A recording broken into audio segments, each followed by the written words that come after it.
Welcome to an edition of the Detroit Lions News Podcast. I'm your host, Joe Chapp, and today we're going to go through all the stuff that happened on Sunday.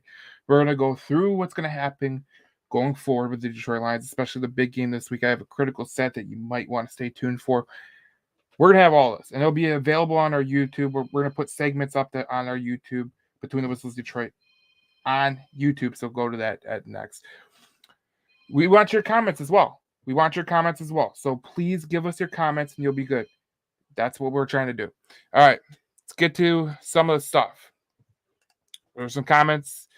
We got someone from Hawaii that is watching. Thank you very much for watching, and we will get to it. But this is news and notes of the day. Okay, so we know there's some news and notes. So CJ Gardner-Johnson could return this week. James Houston practice window could open per Dan Campbell, and the Lions could get the number one seed if the Lions went out and San Francisco loses just one game. They do hold the tiebreaker over the Philadelphia Eagles, so that's critical to kind of put into perspective. But when we talk about Sunday, we talk about what happened on Sunday with the Lions winning against the Vikings.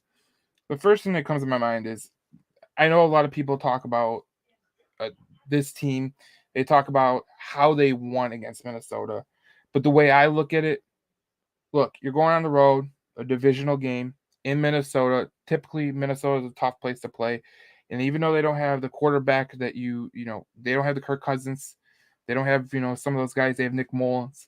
Nick Mullins can move the ball down the field really quickly. He did it against Cincinnati. But the thing about Nick Mullins that you kind of look at with all these backup quarterbacks in the league, one, they're going to make a mistake, and Detroit capitalized on it. And number two, you got to capitalize on the turnovers. And, obviously with guys like Justin Jefferson and Jordan Addison and TJ Hawkinson, obviously they're going to move the ball. It's just the reality of the situation. They're going to be able to move the ball at a considerable amount of differences. There's not going to be a time where you're going to be like, oh, we're stopping them from getting passing yards. It's just that's just not going to happen, guys. I know a lot of people have this fallacy that you're going to stop them and you're going to keep them hemmed in the whole way, but that's just not going to happen. So let's get to it, more of it. But all in all, I was just impressed with the way the Detroit finished the game. I feel like Detroit teams of old would have lost that game. I don't know if you agree or don't. You can put your comments in the comment section, but I felt like if that was an old Lions team, I don't feel like they win that game. I truly don't. I feel like the Lions played a hell of a freaking football game, and then they won the game. And look, it wasn't perfect. They weren't perfect by any stretch of the imagination. But what they did do well was they just finished the game. And, the Ifeatu Melifonwu, he's coming out of nowhere. That's like a trade deadline acquisition. Then you go into the next tier of you're going to get CJ Gardner-Johnson, you're going to get Lee McNeil, and you're going to get James Houston potentially back for your playoff run. You're getting healthy at the right time. And that's the key there. Now let's look at some stuff. The injury report came out today. Brock Wright, no practice. Jason Kabinda, limited practice. Taylor Decker, limited practice. CJ Gardner-Johnson, limited practice. Derek Barnes, full practice. Jerry Jacobs, full practice. Frank Ragnow, full practice. And Penei Sewell, full practice. You want to be healthy at this time of the year. You hope you can be healthy at this time of the year. A lot of times it just doesn't happen. But when you look at that injury report, you are healthy. You're going to get some guys back like Kabinda. Maybe Kabinda comes back for the playoff run. Obviously you're hoping CJ Gardner-Johnson can come back at some point. But a healthy Frank Ragnow, healthy Penei Sewell is great for this team. Obviously, this was a conducted walkthrough, so it's not going to be the full thing. But getting Jerry Jacobs back would be great for the special teams, and getting Derek Barnes back would be great for the defense. That's what you're hoping for. Obviously, there's a lot of things that have to come into play now. But when we look at the Detroit Lions, one of the players that has to be mentioned is Amon-Ra St. Brown. And among all NFL players this season, Amon-Ra St. Brown ranks tied first in 100 receiving games, tied third in receptions with 106, he's fourth in first downs with 65, fifth in receiving yards, 1,281, fifth in receiving yards after catch, Yak 560, and then tied for fifth in contested catches, 13th. He's fifth. So let's look. I think a lot of people coming into this year, I think a lot of people love Amon-Ra St. Brown. I think that what he did, it was just he's been one of the best players in the league. And when we talk about it, the one of the things that St. Brown does really, really well is getting open. He gets yards after the catch as well. He's one of these hidden gems that I don't think people really take into account. I think Amon-Ra St. Brown is definitely a top 10 wide receiver, and I think a lot of people kind of sleep on him being a top 10 wide receiver, kind of like they did for Keenan Allen for years. They slept on Keenan Allen being a top 10 wide receiver, and we've seen exactly where that's gone. So that's a critical part there. This is the second one. Now, this is the most this right here just tells you everything about this run that the Detroit Lions have been on. So this 20 wins over the last 2 seasons is the most wins the Detroit Lions have had in a 2-season span. Think about that for a second. They've had some great years in the 50s. Obviously, they didn't play as many games, right? They have played inadequate football for most of my life. This is my first time I've ever seen a division championship win. I'm 29. Okay, so that tells you everything about it. But having 20 wins in a 2-year span tells you everything about this coaching staff, about this culture that they're building, and the players that they brought in that are buying in to the system at hand. And Dan Campbell deserves a lot of freaking credit for it. Brad Holmes deserves a lot of credit for it. These coaches, I know people don't like Aaron Glenn. I know some of you don't like Aaron Glenn. That's fine. But Aaron Glenn, he's a key piece in this. Dan Campbell, key piece in it. Brad Holmes, key piece. Ben Johnson, key piece. Hank Fraley. The offensive line is the staple of this team. And having Hank Fraley as your offensive line coach has been huge. Having a guy like Aaron Glenn stabilize the defense when they don't have as much talent as they should. That's a good coach. I think when we look at Detroit and we look at this team, we go, oh, the defense is so bad, Aaron Glenn's fault. But when we look at it in totality, the fact of the matter is this, guys. Aaron Glenn does not have the same talent that Ben Johnson has to work with, okay? So he's had to make it work. And the fact that they're a top 5 rush defense, they're not good against the pass, but that's because teams have to pass to beat the Detroit Lions. They have to pass. They can't run the ball. They have to pass. So when you think about it like that, what they have been able to do, it's been critical. So that's what we're going to. Now, Dan Campbell said it's just the beginning. When after the game, he said it's just the beginning. And that's critical for this team. Obviously, you talk about what is the beginning of this. Well, the beginning was winning a division championship, something they had not done since 1993. Key words, I wasn't born in 1993. So that's how long ago it was. When we look at just how big this spectrum is, 1993, I think Jurassic Park was the number 1 movie. I think one of Michael Jackson's songs was the number 1 top Billboard hit. This has been a long time coming, and for a lot of Lions fans, this is deserved. Look, if you're a Lions fan, for years, you have dealt with this team being absolutely incompetent, coaches being stupid, players being, not good, and then some years you would have them fall apart at the key times. You have a good coach right now. You have a good GM. You have good players. You have players that are going to be on this roster for years to come. Jahmyr Gibbs, Sam Laporta, Brian Branch, Ifeatu Melifonwu. And when we talk about Ifeatu Melifonwu, guys, do we have a superstar on the cusp? Because when I think about Ifeatu Melifonwu, think about it. 2 press breakups, 2 sacks, 5 tackles, an interception. This guy's impacting the field all over the place. All over the place. And those are some of the things that this was a guy that we least expected to give kind of we didn't expect him to give as much as he's been giving. I think when he was drafted in the 3rd round a couple years ago, I think people thought, oh man, he could be this guy. And then Kirby Joseph came along. And then, obviously they signed Chauncey Gardner-Johnson. We still had Tracy Walker. I don't think a lot of people really thought about Ifeatu Melifonwu. But this guy, he's came in under all circumstances. He's came in and played very, very well. And if you think about it like this, A lot of people are worried about the trade deadline, right?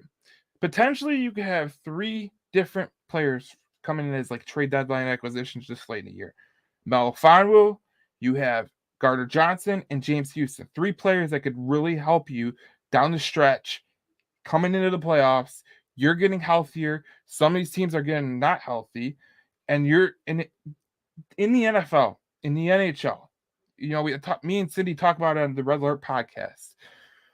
One of the things that people need to really just think about in the NFL and in the NHL, one of the biggest things that helps you win championships is attrition. If you're a team like the Boston Bruins, you won the President's Trophy last year. You're the best team in the NHL throughout the whole season. You're the best team throughout the whole season. And then you go into the playoffs and you get beat by the Florida Panthers, who end up going to the Stanley Cup final. That's not expected. That's not expected. But it's because the art of attrition. The teams that are the healthiest at that given time will win. We got some comments that we got to get to, so let's get to them. Roy says, right, draft some help on defense and we'll be golden in the future. He says his sack from the secondary was so awesome, and getting McNeil back too. Getting McNeil back is one of the biggest things I think that could happen to this team, because they're obviously missing a guy like Lee McNeil, and he was one of the best defensive linemen in the NFL before his injury. So if you can get him back and get Chauncey Gardner-Johnson back with the safeties that you have right now, the emergence of Melifonwu, you have Chauncey Gardner-Johnson, you have Brian Branch, Kirby Joseph. Guys, this is a team that's getting healthy at the right time. They're playing their best football right now. I think a lot of people going through, I think it was the Charger game up until the Chicago Bears games, they weren't playing their best football. And we can all agree on that. But over the course of a season, over the course of the year, you're going to have these ebbs and flows, and that's what's going to be the key in moving forward. Now, we talked about about Melifonwu. We talked about the secondary. A guy that we got to hit on is Kirby Joseph, because Kirby Joseph was huge in that game against Minnesota. 9 tackles, 2 interceptions. Guys, we didn't think about this, but we have to start thinking about it right now. The Detroit Lions might have a secondary that might be their strength of their team. The secondary might be the strength of the team. Think about it. You only have 2 safety spots, right? You only have 2 safety spots, but you have 4 safeties that can potentially start. 5 if you want to count Tracy Walker. They could help out the run game with the linebackers. They could stack the box, so when you get to the playoffs and there's teams trying to run, you could stack the box. This is a team that has significant advantages that a lot of other teams cannot have, that a lot of other teams don't have. The Dallas Cowboys don't have this. San Francisco is probably the only team in the NFC that has it. The Eagles, their secondary is not their strength at all. So when you look at this, and you look at the emergence of Melifonwu, you look at Kirby Joseph playing his best ball. You look at the fact that you can get Chauncey Gardner-Johnson back, Brian Branch, Tracy Walker coming off the bench. What was a significant non-strength of the team secondary is becoming a critical strength right now. It truly is. And I think a lot of people they didn't really estimate safety being the best part of this team. Now, when you get into the draft next year, you're obviously going to go for an edge player, but this secondary is sick.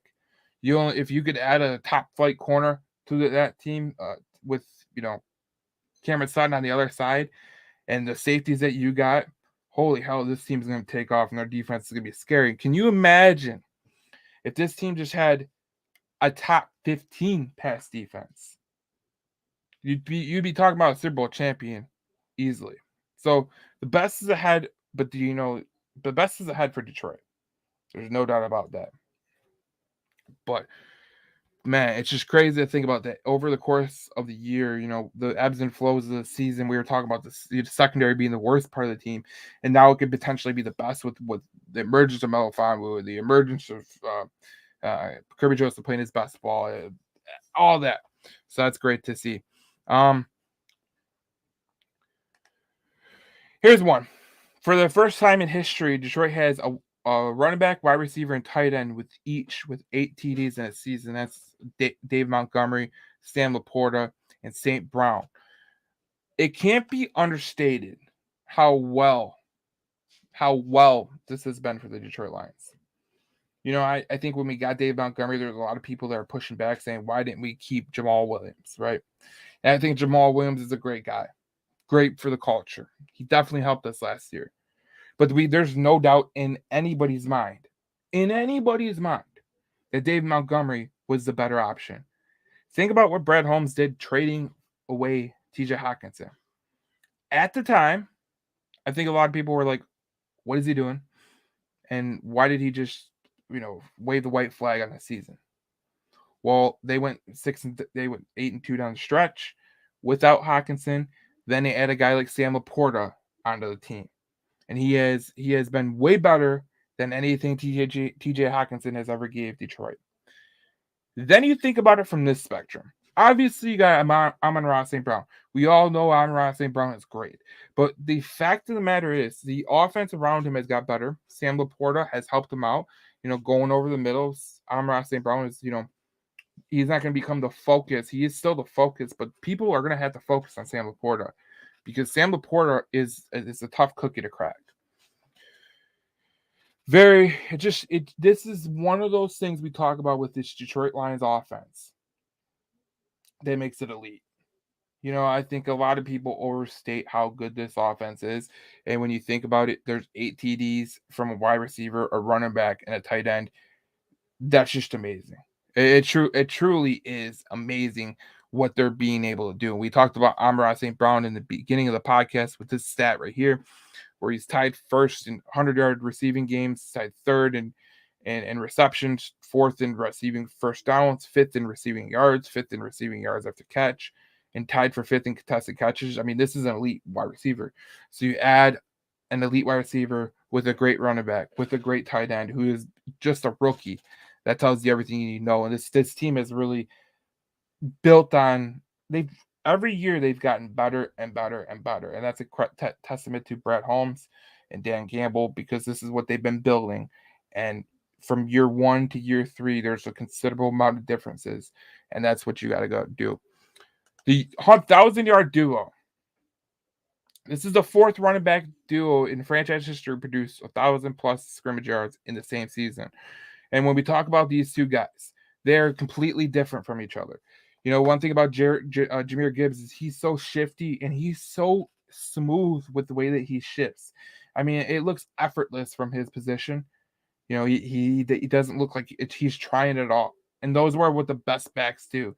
And then you got Dave Montgomery, who is more of your lean forward, fall forward, bruiser type back. And I know David Montgomery can be a little bit shifty at times, but he's not as shifty as Jahmyr Gibbs. He's obviously more prone to contact as Jahmyr Gibbs. And we told you in the last podcast, one of the things that people don't understand is these two guys are 5th and 6th in yards after contact. That was last week when I brought that stat on the podcast. And you move forward to this week. I mean, they were critical in the game against the Minnesota Vikings. It was huge.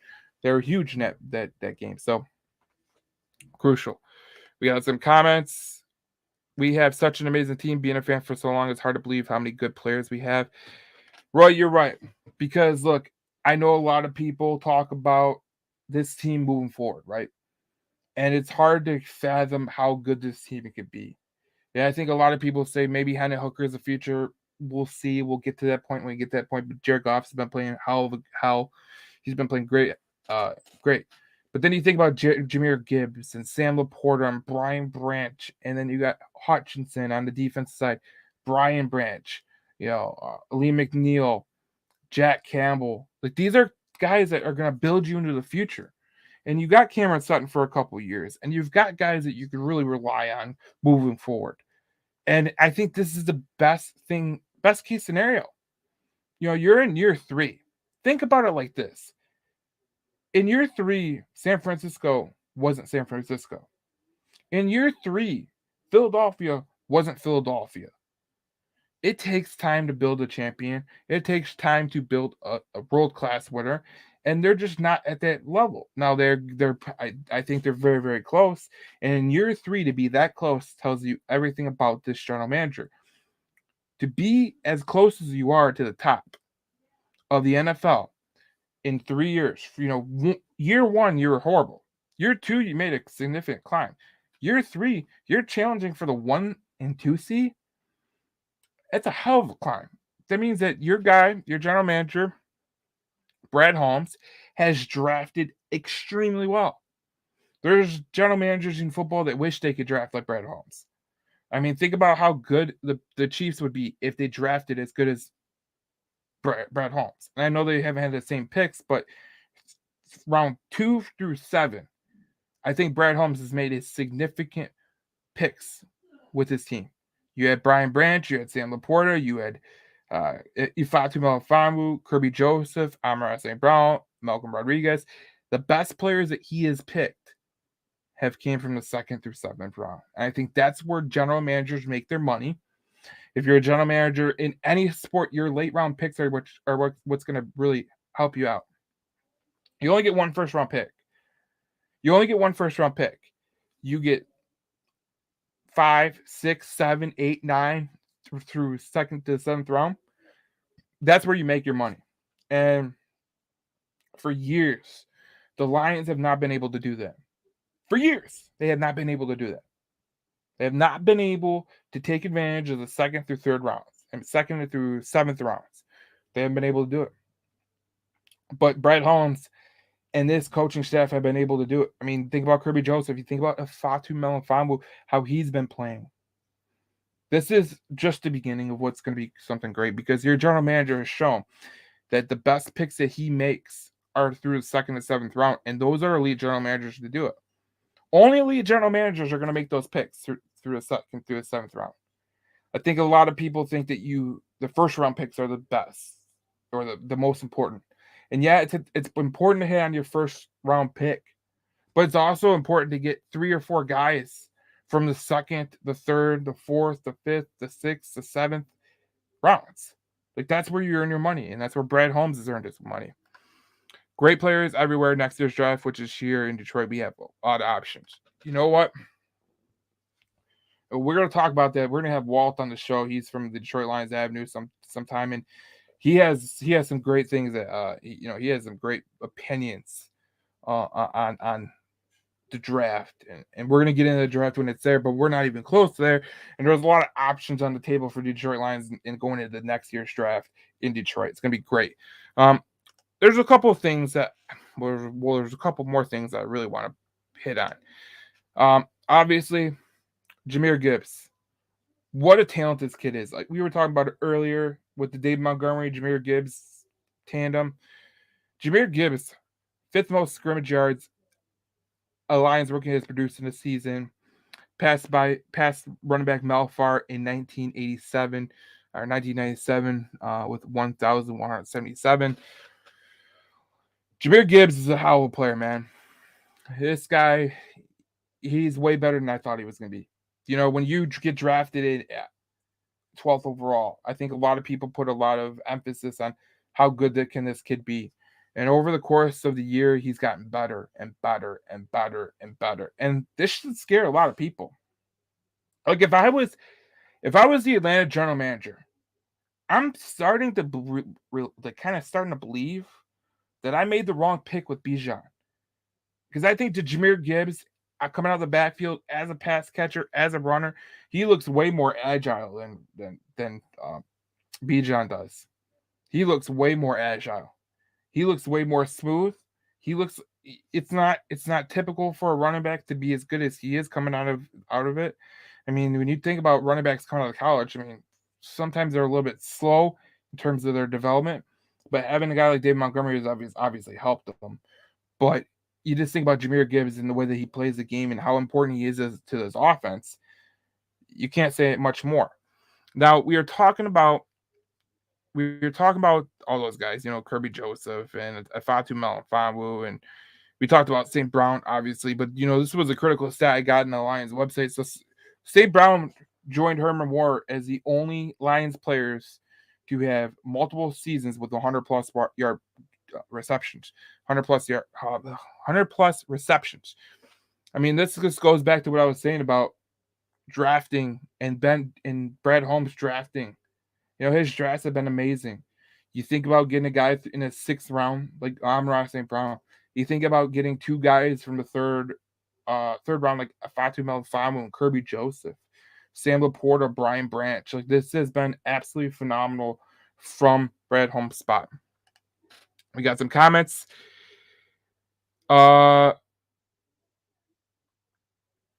Scott Smith says, have not done anything since 1957. I was born February 1st, 1958. What a great time to be born just after our last championship.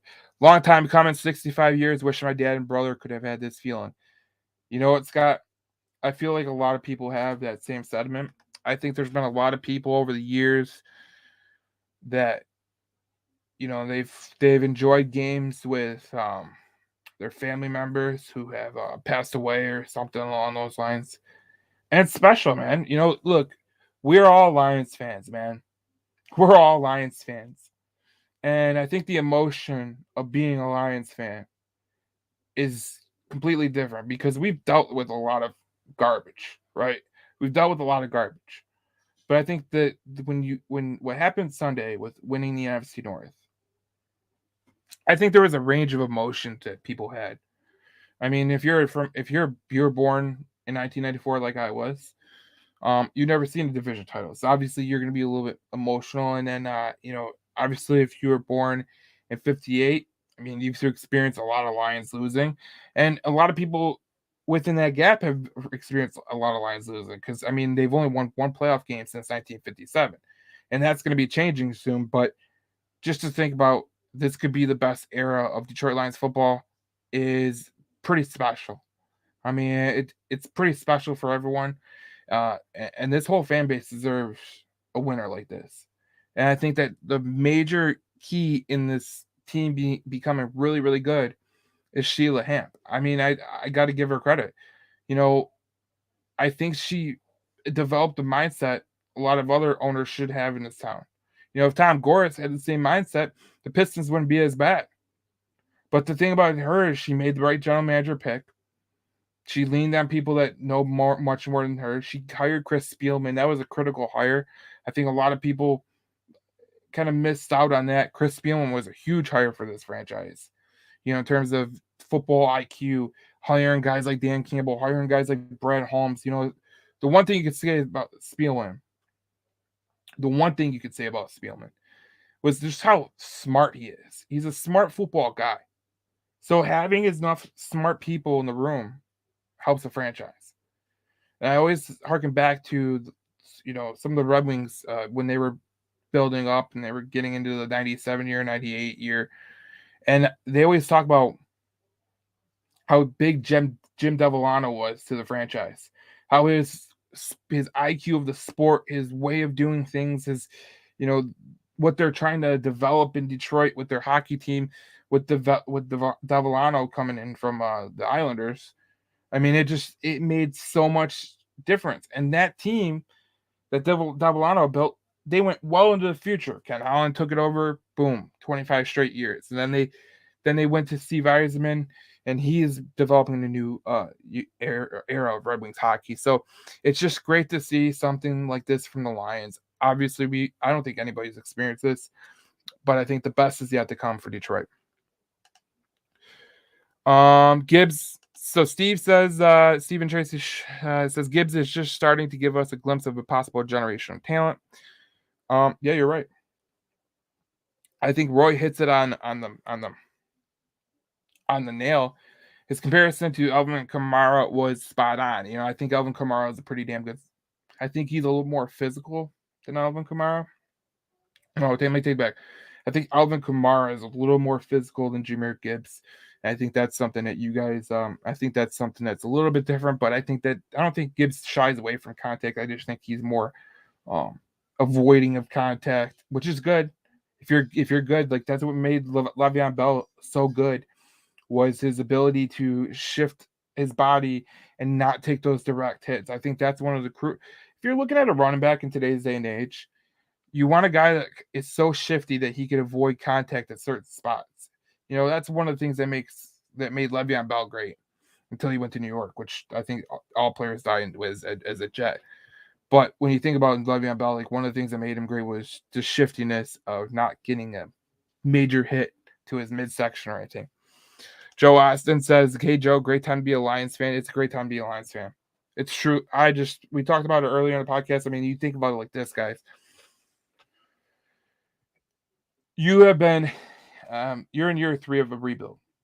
If you go back and you trace to Philadelphia, year 3 of a rebuild, it was incredibly just dumb. But they weren't as good as Detroit. Either was San Francisco. So being in year 3 of your rebuild, chasing a 1 or 2 seed is very, very good. And we'll see what they do in the playoffs. That's going to be huge." Jennifer Smith says, "Do you think the Lions will look into Justin Houston since the Panthers released him? Or are we okay with what we have on the roster?" I don't think they're okay with what they have on the roster right now. I think they'll be okay once James Houston comes back, who's on IR right now. And Dan Campbell said they might start the clock on James Houston. So that's going to be great. And then getting Lee McNeil back is going to be huge because I think Lee McNeil being out these last couple weeks has really, made some of these players like Benito Jones or Isaiah Buggs have to step in positions that they weren't really ready for, and they didn't have a Lee McNeil next to them. So I think Lee McNeil and James Houston coming back are huge for your team. And then you got Bruce Irvin. So I mean, it's just a great time because I think you have some key talent. And Justin Houston's a little bit older in the tooth, like Bruce Irvin. So if you can get him back, that's good. This is already an overachievement. Real fans know it was never about this year. It was about playing with house money, and enjoying every minute. Steve, I don't think a lot of people look at it like you do.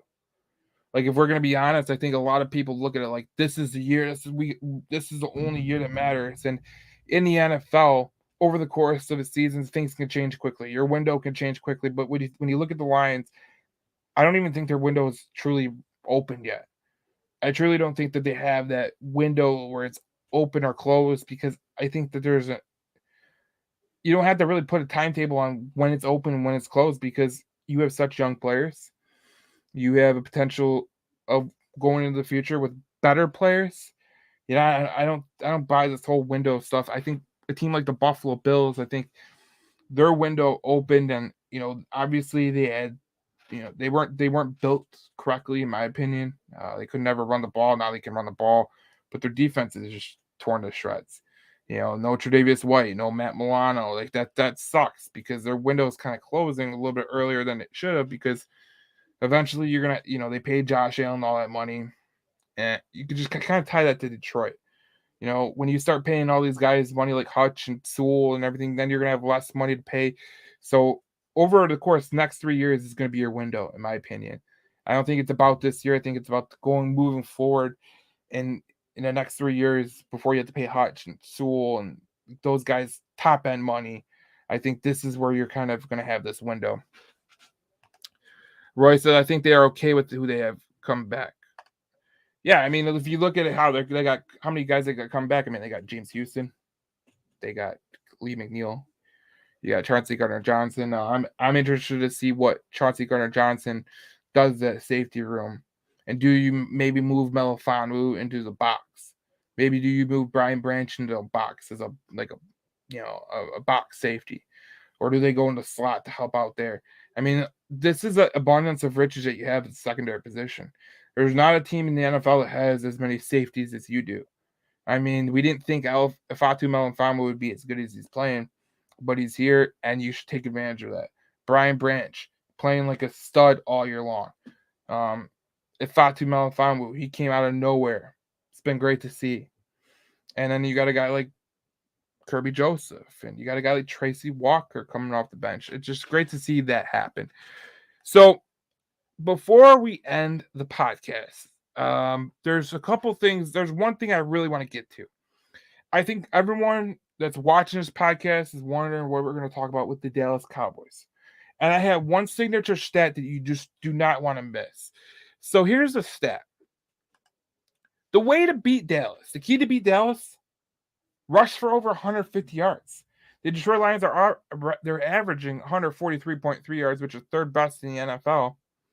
But when the Cowboys have lost games, they are 0-3 when they allow 150 yards rushing. 0-3. That was the Arizona game. That was the I think it was the Buffalo game. And then there was another game that was a little bit shocking. But when you rush for over 150 against the Dallas Cowboys, it seems to me like they, first of all, when you watch them, it seems like they just want to rush the passer. You know, obviously you have a great offensive line, but you just don't want to. You don't want to have your quarterback go back there and pass the ball around. So being in a shootout, probably not the best idea for Detroit. But for the Cowboys to be 0-3 when they allow 150 yards rushing, and for you to have the third best rushing yards per game, it sets up well for you. And the teams that have gone into Dallas, they couldn't take advantage of Dallas. Let's just simply put it. There's some teams that Dallas has played at home that they're not really taking advantage of. They're not really going to take advantage of that. And I'm gonna try to pull it up right now, but I don't think Dallas has played a good team. Let me pull it up. I know I have it here. Oh, so look, their schedule. Tell me which one of these teams really scares you in terms of being at home. The Jets, New England Patriots, hell no. The Rams before Kyron Williams got hurt, no. The New York Giants, no. They have no quarterback. The Commanders, no. Seattle, maybe, but that was when they were down to Zach Charbonnet. And then the Philadelphia Eagles, who they played at home, and that was a game that they won, but they allowed 106 yards rushing, but they also forced 3 turnovers. So when I look at this team and I look at the Dallas Cowboys, they're beatable. You know, the teams that they beat this season at home, I think that they beat them because simply those teams are not good enough. I mean, you talk about beating the Jets, is that an accomplishment? You talk about beating the Patriots, is that an accomplishment? The Giants at home, the Commanders at home, are those accomplishments? Are those accomplishments? No, they're not. Anybody can beat the Jets, Patriots, and Giants. Like, come on. It's just a stupid thing. You know, we talked about how good the Detroit Lions are on the road. I think this is a matchup for Dallas. It's going to be like fraud watch. Are they truly frauds or are they for real? Because if they're for real, they win this game. They should win this game at home. But the fact that they're finally getting a good team coming in to AT&T Stadium where they play, we'll see how good they are. There's some comments. Think if we play like we did against Denver, complete game, we can beat anyone on any day. That's the key. You play like you did at Denver against Denver, you can beat anybody. And Roy, yes, Dallas is still undefeated at home, but when you look at who they played, I mean, there's no one that really scares you besides the Eagles, probably. Maybe the Seahawks, but that was when the Seahawks didn't have Walker was out. They're on Zach Charbonnet, and then Zach Charbonnet ended up getting hurt. There's not been a team that has been able to come into the Dallas Cowboys and take advantage of their bad rush defense. I don't like the rush defense. I know that they're all right, but they've really feasted against bad teams. And the teams that they have been able to take advantage of the Cowboys with the run game, they've killed them. I mean, we've seen the Eagles do it. We've seen the 49ers do it. We've seen Buffalo do it. So that's it. But that's just the way it goes. So, and I think a lot of people, when they talk about Dallas, they talk about how good their pass rush is, and their pass rush is elite.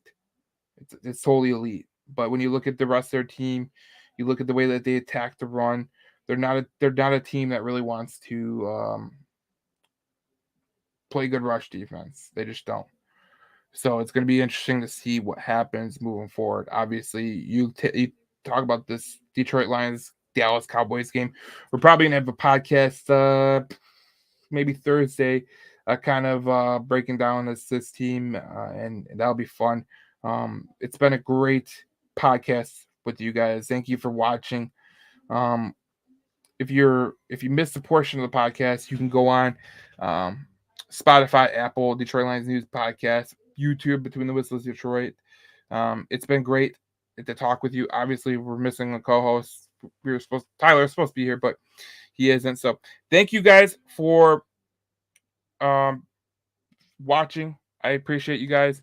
Thank you, Steve. It's a great show. Thanks for doing a great podcast. Very intelligent, logical views. Yeah, this is what we're trying to do. We're trying to give you logical views, and then we're gonna have some more YouTube videos come out. So please subscribe to Between the Whistles Detroit. And thank you guys for watching. We'll speak to you next time on the Detroit Lions News Podcast. Thank you for watching, and we'll see you soon. And